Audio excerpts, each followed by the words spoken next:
कहानी की शुरुआत 1965 के बैकग्राउंड से होती है। एक समय पर समृद्ध रहा रंकसपुना गांव राजनीतिक ट्रेजेडी का शिकार होकर पहचानहीन लाशें फेंकने के एक ढेर में बदल जाता है। 1966 में एक महिला गांव को फिर से बसाने की कोशिश करती है, लेकिन उसके इस प्रयास की जड़ में भ्रूण बलिदान या विसर्जन था। इस भयानक प्रथा के कारण गांव के ज्यादातर लोग भाग जाते हैं और जो रह जाते हैं वे गांव को village of the dead fighters यानी मृत भ्रूण का गांव कहकर पुकारने लगते हैं। को एक महिला का इलाज करते हुए देखा जाता है। ठीक तभी रिनी खुद बेटे गुन्ना को लेकर वहां पहुंचती है। रिनी गुन्ना को बाहर इंतजार करने के लिए कहती है और अंदर घुसती है और देर होने के लिए ईतो से माफी मांगती है। वहां मौजूद महिला बहुत डरी हुई थी। वह अपने होने वाले बच्चे की देखभाल के डर से सहमी हुई थी, लेकिन ईतो उसे आश्वस्त करती है कि जो बलिदान देते हैं उन्हें कोई पाप नहीं छूता, बल्कि उनका जीवन सम्मान और समृद्धि से भर जाता है। इसके बाद ईतो एक अजीब और ब्रूटल रिचुअल शुरू करती है। वह कैंची से उस महिला के एक गुच्छे बाल काटकर अपने मुंह में भरकर चबाने लगती है। इसके बाद स्पेल कास्ट किए हुए एक मुट्ठी पीले चावल एक बर्तन में फेंकती है।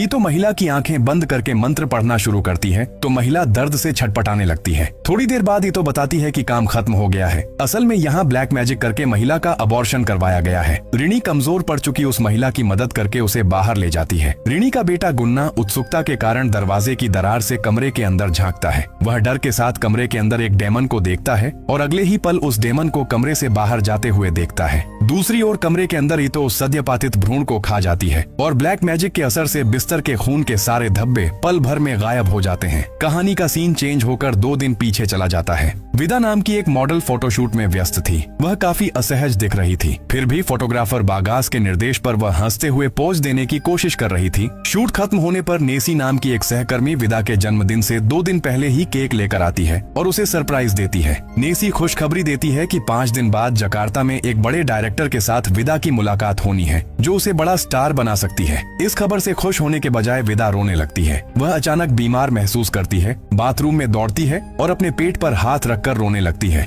जो साफ इशारा करता है कि वह प्रेग्नेंट है और यह प्रेग्नेंट हालत उसके उभरते करियर के लिए बड़ी रुकावट बन गई है। बागास विदा को समझाने लगता है कि यह मामला बिल्कुल सामान्य नहीं है। विदा के प्रेगनेंसी को 3 महीने हो चुके हैं और शारीरिक बदलावों की वजह से जल्द ही यह सबकी नजर में आ जाएगा। बागास उसे याद दिलाता है कि गर्भपात के लिए ही वह उसे गांव ले जाना चाहता है। बागास तर्क देता है, विदा अपने फैमिली की अकेली कमाने वाली है और सामने ही उसके पास बड़ा स्टार बनने का मौका है। बिना शादी के मां बनने पर स्कैंडल से उसका करियर और फैमिली का भविष्य बर्बाद हो जाएगा। विदा बच्चे को रखना चाहती है और बागास के प्यार पर सवाल उठाती है, यानी बागास ही इस बच्चे का पिता है। विदा आरोप लगाती है कि बागास जिम्मेदारी से भाग रहा है। तब बागास इमोशन का सहारा लेकर कहता है कि वह विदा से प्यार करता है, इसीलिए उसका करियर बचाने के लिए यह कठिन फैसला लेना चाहता है। आखिरकार विदा बागास की बात मान जाती है। कार चलाते समय अचानक सड़क पर एक बिल्ली आ जाती है। बागास ब्रेक लगाता है, लेकिन लगता है कि कार बिल्ली के ऊपर से गुजर गई है, लेकिन कार से उतरकर वह नीचे कुछ नहीं देख पाता।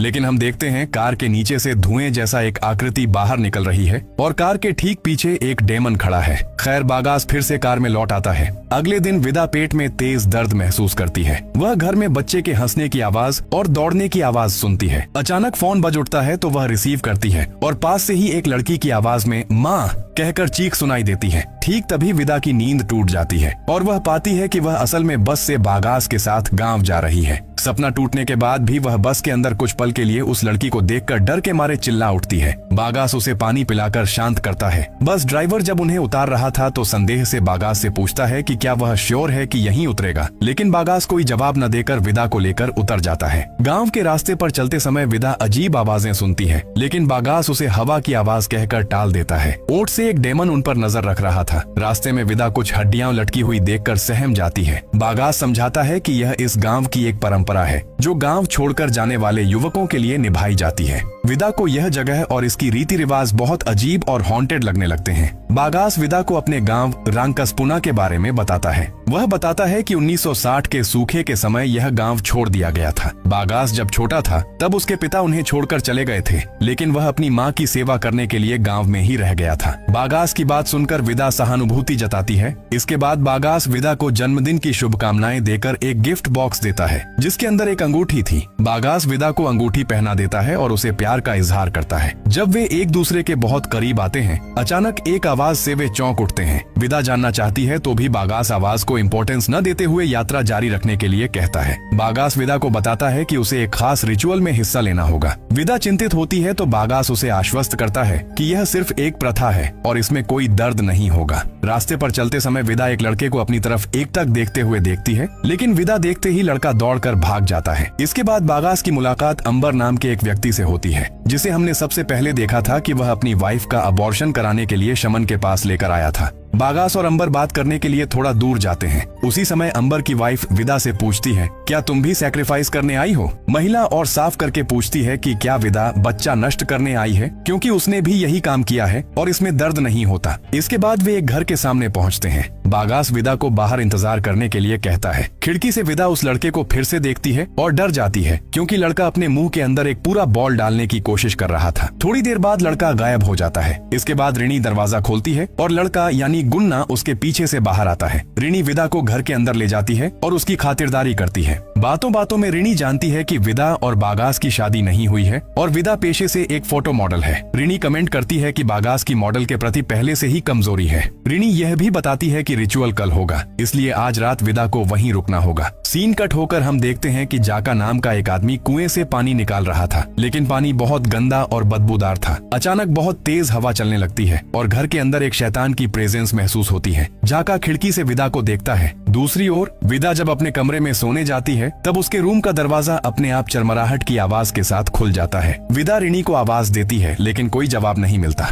अचानक एक तेज आवाज सुनकर वह डर जाती है और रिनी और गुन्ना को ढूंढते ढूंढते किचन में जाकर गुन्ना के सामने आती है और डर जाती है। वह गुन्ना की गर्दन पर अजीब सी कोई चीज नोटिस करती है। गुन्ना उसे कुछ बताने की कोशिश करता है, लेकिन अचानक उसका चेहरा बदल जाता है और वह जमीन पर गिर जाता है। तब रिनी दौड़कर आती है और गुन्ना के मुंह में उंगली डालकर उसे नॉर्मल कर देती है। इसके बाद रिनी के निर्देश पर विदा रिचुअल के लिए नहाने जाती है। उसे निर्देश दिया जाता है कि सामान्य साबुन या प्रसाधनों के बजाय उसे कीचड़ भरी मिट्टी से शरीर साफ करना होगा और मन को पूरी तरह शांत रखना होगा। नहाने के बाद वापस आकर विदा देखती है कि गुन्ना उसे मिट्टी का बना एक खिलौना दे रहा है, लेकिन बड़ा सरप्राइज तब आता है जब विदा देखती है रूम के अंदर से एक और गुन्ना बाहर आ रहा है। एक ही समय में दो जगह गुन्ना को देखकर विदा हैरान रह जाती है। थोड़ी देर बाद विदा को बहुत तेज पेट दर्द और उल्टी शुरू हो जाती है। वह खिड़की से बाहर गुन्ना को खड़ा देखती है और उसका पीछा करती है, लेकिन बाहर जाकर वह चारों ओर से गुन्ना की आवाज सुनती है और दर्द से बेहाल होकर जमीन पर गिर जाती है। अचानक वह देखती है कि गुन्ना उसके सामने खड़ा है और मुंह पर उंगली रखकर चुप रहने का इशारा कर रहा है। ठीक तभी एक नकाबपोश आदमी आकर उसे डराता है और दहशत में विदा बेहोश हो जाती है।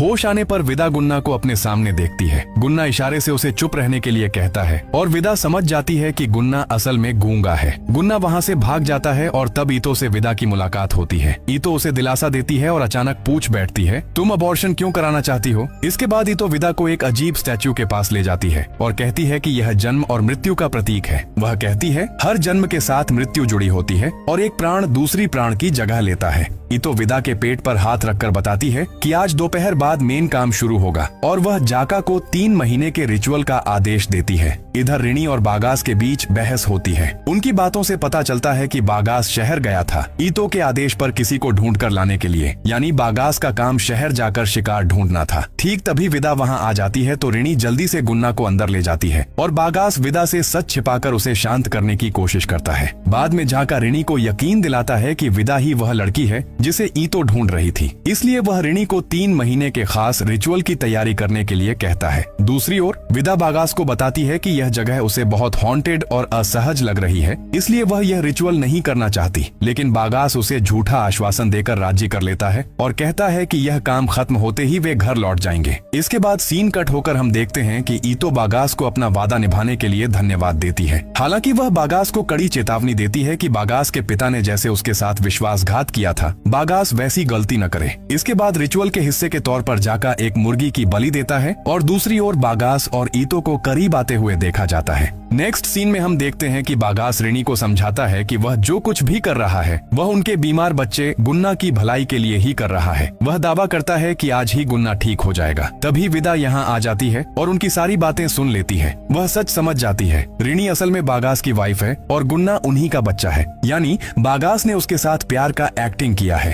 सच जानकर अटैक हुई विदा भागना शुरू कर देती है। बागास उसका पीछा करता है और असली मकसद जाहिर करता है। वह बताता है कि गुन्ना को ठीक करने के लिए विदा के गर्भ में पल रहे बच्चे यानी भ्रूण की जरूरत है। बागास धमकी देता है कि विदा इस गांव में ब्लैक मैजिक में फंसी हुई है, इसलिए वह चाहकर भी गांव छोड़कर नहीं जा सकती। विदा बागास को धक्का देकर भागने की कोशिश करती है, लेकिन गांव की सीमा पर एक अदृश्य शक्ति के धक्के से वह छिटक कर गिर जाती है और भयानक पेट दर्द से बेहोश हो जाती है। बेहोशी की हालत में विदा भयानक बुरा सपना देखती है। उसके पेट के अंदर से एक हाथ बाहर निकल रहा है और बाहर निकलने वाली चीज उसी के जैसी चेहरा वाली थी। इसके बाद देखा जाता है कि ईतो उस डेमोनिक स्टैच्यू के सामने अजीब डांस यानी रिचुअल शुरू कर चुकी है और बेबस विदा एक घेरे के अंदर फंसी हुई है, जहां जाका एक मास्क पहनकर ड्रम बजा रहा था। ड्रम की ताल के साथ ही विदा के शरीर में असहनीय दर्द शुरू हो जाता है और उसका शरीर अजीब तरह से ऐंठने लगता है, जैसे कोई इनविजिबल एनर्जी उसे कंट्रोल कर रही हो। इसके बाद ऊपर से एक बड़ा पिंजरा नीचे आकर विदा को कैद कर लेता है। थोड़ी देर बाद पिंजरा ऊपर उठ जाता है और देखा जाता है कि विदा और ईतो हूबहू एक ही अंदाज में खड़ी हैं। इसके बाद ईतो विदा को जबरदस्ती नचाने लगती है जब तक कि वह बेहोश नहीं हो जाती। तब बागास आकर उसे पकड़ लेता है। बेहोशी की हालत में विदा सपने में देखती है कि एक छोटी लड़की उसे माँ कहकर पुकार रही है। अचानक होश आने पर वह खुद को रिचुअल की वेदी पर लेटा हुआ पाती है। वह ऋणी से मिन्नत करती है कि वह अपने पेट के बच्चे को खोना नहीं चाहती, लेकिन ऋणी जवाब देती है, मैं भी अपने बच्चे को खोना नहीं चाहती। ईतो फिर से रिचुअल शुरू करती है और विदा के पेट पर जोर देती है तो विदा बेताब होकर ईतो के हाथ पर काट लेती है और वहां से भाग जाती है। इसके बाद ऋणी घर से बाहर निकलकर देखती है कि गुन्ना वहां नहीं है। दूसरी ओर झाका जब ईतो की खबर लेने कमरे के अंदर जाता है तो वह देखता है कि विदा के काटने से ईतो के हाथ में जो जख्म हुआ था वहां से काला धुआं निकल रहा है, जो उसके डेमोनिक होने का लक्षण है। इधर ऋणी गुन्ना को उस स्टैच्यू के पास ढूंढती है। गुन्ना इशारे से माँ को कुछ समझाने की कोशिश करता है, लेकिन ऋणी उसकी कोई बात न सुनकर उलटा उसे डांटती है और जबरदस्ती उसे घर के अंदर ताला लगाकर बंद कर देती है। दूसरी ओर विदा चारों तरफ से बच्चे के रोने की आवाज सुनती है। अचानक जाका आकर पीछे से उसका मुंह दबा देता है। विदा जाका की कमर से मैचेटी छीनकर उस पर अटैक करती है, लेकिन जाका उसे रोकते हुए कहता है कि जिंदा रहने के लिए विदा को उसकी बात सुननी होगी। जाका बताता है कि वह विदा को इस कर्स्ड गांव से भागने में मदद करना चाहता है। विदा शांत होती है तो जाका उससे पूछता है कि क्या उसकी जन्म तारीख 6 जून 1966 है। विदा हाँ कहती है तो जाका गांव का असली रहस्य खोलता है। वह बताता है कि 23 साल पहले इस गांव में ईतो का आगमन हुआ था और तभी से गांव पर एक के बाद एक आपदा आती रही है। जाका यह भी बताता है कि ईतो जो रिचुअल कर रही है वह असल में बॉडी स्वैप यानी शरीर बदलने की प्रक्रिया है। ईतो असल में विदा का कोई भला नहीं करना चाहती, बल्कि वह विदा के जवान शरीर पर कब्जा करके उसे अपना नया आधार बनाना चाहती है। थोड़ी देर बाद बागास घटना वाली जगह पर पहुंचता है तो जाका उसे समझाने की कोशिश करता है कि वह झूठ के जाल में फंस चुका है, लेकिन बागास जिद पर अड़ा रहता है। वह दावा करता है कि ईतो ही उनकी मुक्तिदाता है और उसे मदद करने के लिए विदा की जरूरत है। जाका तब ऋणी के सामने असली सच्चाई रखता है। वह कहता है कि ईतो ने बागास को पूरी तरह ब्रेन वॉश कर दिया है। जाका स्वीकार करता है कि अतीत में बागास के पिता ही सही थे और ईतो के साथ समझौता करना उसकी जिंदगी की सबसे बड़ी गलती थी। बागास अपने पिता को विश्वासघाती कहता है तो जाका विरोध करते हुए बताता है कि गांव पर कर्ज का मूल कारण असल में ईतो ही है। इसके बाद जाका असली जानकारी फाश करता है। वह ऋणी को बताता है कि ईतो ने ही गुन्ना को बीमार किया है और ऋणी को उसकी दासी बनने के लिए मजबूर किया है। जाका यह भी बताता है कि ईतो असल में अमृतत्व चाहती है, गांव के किसी का भला वह नहीं चाहती। जाका साफ साफ बता देता है कि गुन्ना को ठीक करने और सबको बचाने का एकमात्र तरीका ईतो को मारना है। यह सुनकर गुस्सा होकर बागास जाका पर अटैक करता है, लेकिन जाका उसे पलट कर मारता है और जमीन पर गिरा देता है। जाने से पहले जाका ऋणी को अपने विवेक या मन की बात सुनने की सलाह देता है। जाका के चले जाने पर दुविधा में पड़ी ऋणी बागास से सवाल करती है, हम जो कर रहे हैं वह क्या ठीक है? जवाब में बागास उसे चेतावनी देता है कि अब मन में कोई संदेह रखा तो उन पर केवल महाविपदा ही आएगी। नेक्स्ट सीन में विदा जब जानना चाहती है कि वे सीधे गांव छोड़कर भाग क्यों नहीं सकते, तब जाका बताता है कि विदा पहले ही ईतो के साथ एक समझौते में बंध चुकी है। विदा हैरान होकर कहती है कि उसने ऐसा कोई समझौता नहीं किया।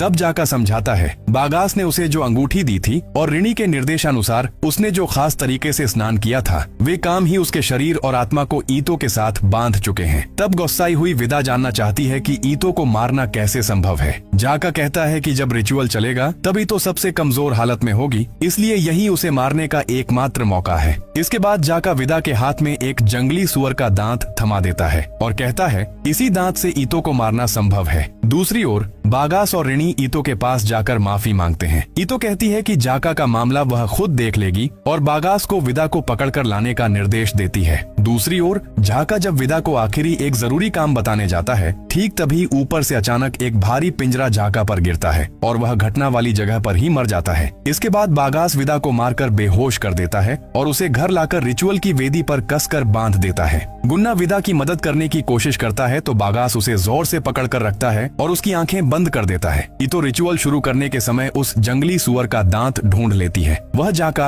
और बागास के पिता का मजाक उड़ाती है और दांत रिनी के हाथ में थमाकर फिर से रिचुअल शुरू करती है। रिचुअल शुरू होते ही विदा दर्द से चिल्लाने लगती है और पूरा घर कांपने लगता है। उसी समय गुन्ना सांस लेने में तकलीफ से छटपटाने लगता है। अपने बच्चे की यह हालत देखकर रिनी और शांत नहीं रह पाती। वह बागास से रिक्वेस्ट करती है कि यह सब रोके, लेकिन बागास इनकार कर देता है और उलटा रिनी को थप्पड़ मारता है। तब रिनी बेताब होकर बागास को धक्का देकर गिरा देती है और उस दांत से जोर से ईतो के शरीर पर अटैक करती है। बागास गुस्सा होकर रिनी के बाल पकड़कर उसे गला घोंटकर मारने की कोशिश करता है। ठीक उसी क्षण गुन्ना जाकर विदा को बंधन मुक्त कर देता है। आजाद होते ही विदा उस धारदार दांत से बागास के गले पर पोंछ देती है, जिससे बागास मर जाता है। घटना के बाद गुन्ना दौड़कर घर से बाहर निकल जाता है और रिनी और विदा उसका पीछा करती हैं। ठीक उसी समय डेमन पूरी तरह से ईतो के शरीर में प्रवेश कर जाता है। गुन्ना दौड़कर उस अजीब मूर्ति के पास जाता है और मिट्टी खोदकर एक छोटी थैली निकालता है। वह थैली विदा को देकर इशारे से समझाने की कोशिश करता है कि उसे क्या करना है। विदा समझ जाती है जाका मरने से पहले उसे इसी काम के बारे में बताना चाहता था। ठीक तभी डेमोनिक पावर से भरी हुई ईतो उनकी तरफ आगे बढ़ती है। रिनी हिम्मत करके ईतो का सामना करती है और गुन्ना विदा को थैली खोलने के लिए मजबूर करता है। थैली खोलकर विदा डर से कांप उठती है क्योंकि अंदर जिंदा हार्ट था। गुन्ना उसे वह खाने के लिए जोर करने लगता है। एक तरफ रिनी ईतो से लड़ती रहती है और दूसरी तरफ विदा हार्ट को काट लेती है। इससे ईतो दर्द से कराहने लगती है और विदा की तरफ झपटने की कोशिश करती है। मौका देखकर रिनी उस जंगली सुअर के दांत से ईतो के शरीर पर अटैक करती है, लेकिन सुपरनैचुरल पावर के कारण ईतो फिर से खड़ी हो जाती है और रिनी पर पीछे से अटैक करती है। घायल रिनी आखिरी ताकत से ईतो को बार बार मारती रहती है और आखिरकार जमीन पर गिर जाती है। विदा हार्ट को पूरा खा जाती है तो ईतो उसे रुकने के लिए चिल्लाने लगती है, लेकिन तब तक देर हो चुकी होती है। ईतो के शरीर से काले धुएं के रूप में शैतान बाहर निकल जाता है और पलक झपकते ही उसका शरीर बूढ़ा होकर सूख जाता है। लड़ाई खत्म होने के बाद गुन्ना दौड़कर अपनी माँ रिनी के पास जाता है। रिनी मरने से पहले अपने बच्चे के मुंह पर हाथ फेरकर प्यार करती है और आखिरी सांस लेती है। कुछ महीनों बाद के दृश्य में देखा जाता है कि विदा एक क्लिनिक में है और उसके बगल में स्वस्थ गुन्ना बैठा है। सबसे बड़ी बात यह है, गुन्ना अब बात कर सकता है। मूवी के पोस्ट क्रेडिट सीन में दिखाया जाता है कि अंबर गरीबी के दर्द को सह न पाने के कारण ईतो को फिर से वापस लाने के लिए उस स्टैच्यू के नीचे मिट्टी खोदना शुरू करता है। गड्ढा गहरा होते ही वहां से फिर से काला धुआं निकलने लगता है और यहीं सिनेमा का समापन होता है।